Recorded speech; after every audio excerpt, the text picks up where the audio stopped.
Et puis merde, j'ai pas tellement envie de me détruire, moi, finalement. Puis je vois pas pourquoi je dois me foutre en l'air sous prétexte que j'ai rien à dire à une brassée de désœuvrés qui viennent mater mes états d'âme uniquement parce qu'il n'y a plus de place pour aller voir Nougaro à Dijon.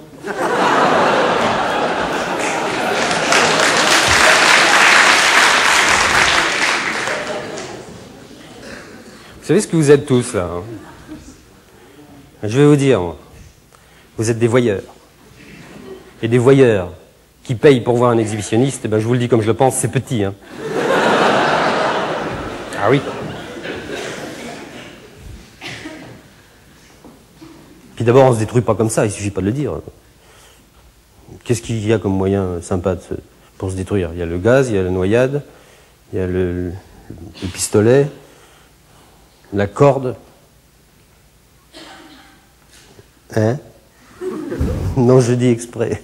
Je dis exprès la corde, oui, je sais qu'il y en a qui le savent.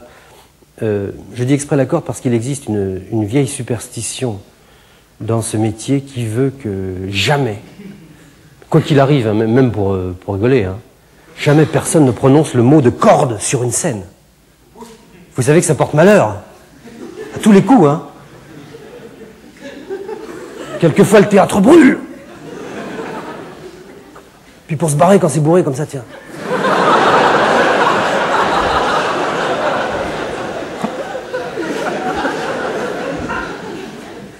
Ou alors c'est un projecteur qui tombe.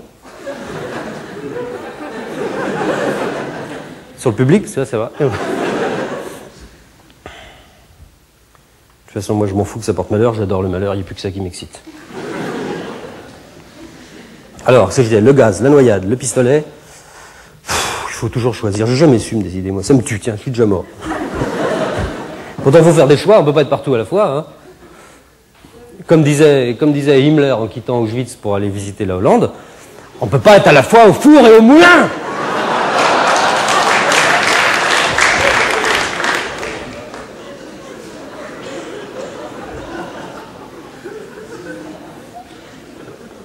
Ouais, vous moquez pas d'Himmler. Il peut revenir. En plus, Himmler, c'était pas un con, hein, lui non plus. Hein? Non, tu rigoles. Himmler, c'était un homme capable d'une grande concentration.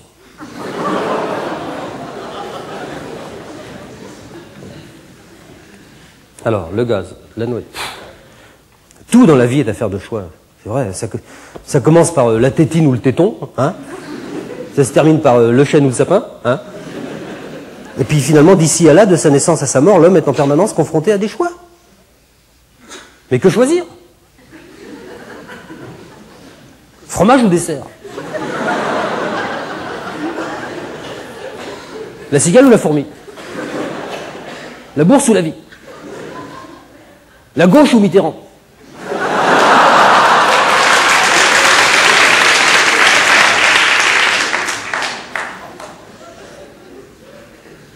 Un baril de merde ou 2 barils de lessive ordinaire?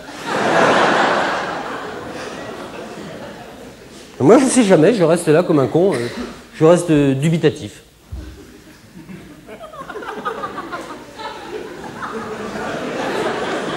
Mais folle, elle. C'est ce que j'ai dit. C'est parce que j'ai dit dubitatif. Eh, mais c'est pas cochon, hein.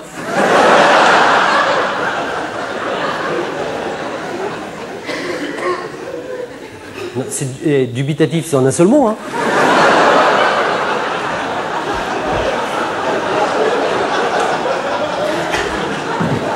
Dubitatif. Ça veut pas dire éjaculateur précoce, hein. Enfin... Est-elle sotte, celle-là? Dubitatif, ça veut dire que je suis dans le doute, enfin, hein, c'est tout. Le doute m'habite, voilà.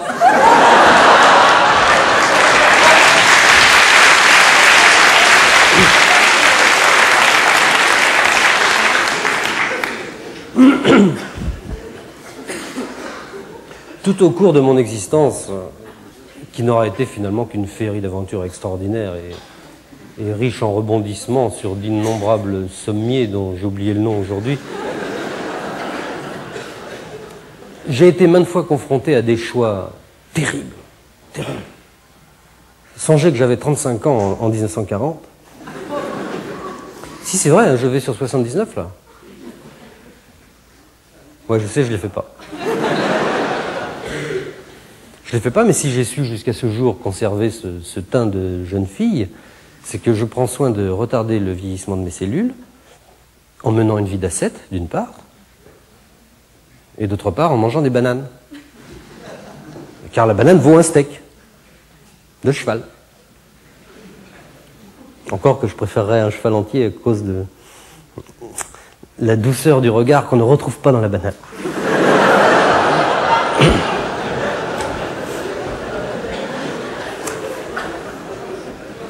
Bon, alors que choisir quand on a 35 ans en 1940, disais-je, lorsque je fus assez grossièrement interrompu par moi-même, malgré mes remarques réitérées.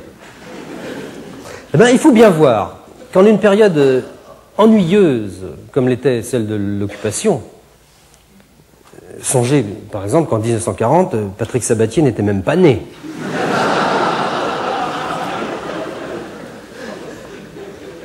Non, je vous donne ces détails pour vous situer le degré d'ennui dans lequel ce pays s'enlisait.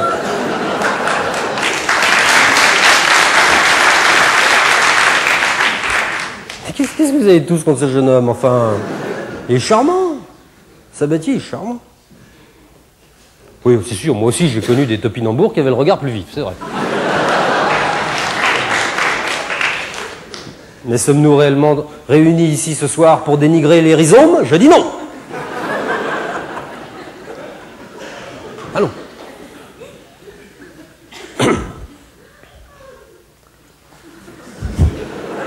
Elle a un orgasme déjà? Tant que j'enlève ma veste quand même. Oui, je disais que dans une période emmerdante finalement, hein, comme l'était celle de l'occupation, la seule distraction qui se présentait aux Français au sortir de la messe, c'était de faire ou de la résistance ou de la collaboration. Mais là encore, que choisir? Alors bien sûr, la collaboration, c'était la respectabilité, le costume croisé, un prix Dieu réservé à Saint-Honoré-des-Laux, les amitiés de Pierre Laval assurées, les indulgences de Pie XII également, et puis bien sûr des places de faveur au concert de Tino Rossi et de Maurice Chevalier. Ah oui, mais la résistance, c'était la vie au grand air, Yukaidi, Yukaïda.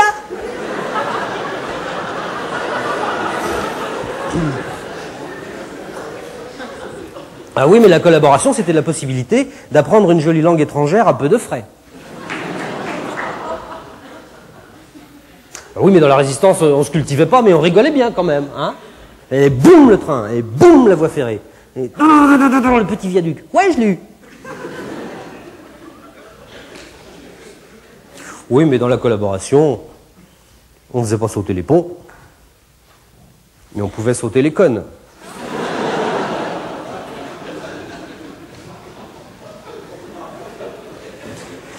Oui, mais dans la collaboration, pour bien gagner sa vie, il fallait dénoncer les Juifs. C'est pas très joli comme méthode pour gagner sa vie. Non, mais dans la résistance, on ne dénonçait pas les Juifs, mais il fallait vivre avec.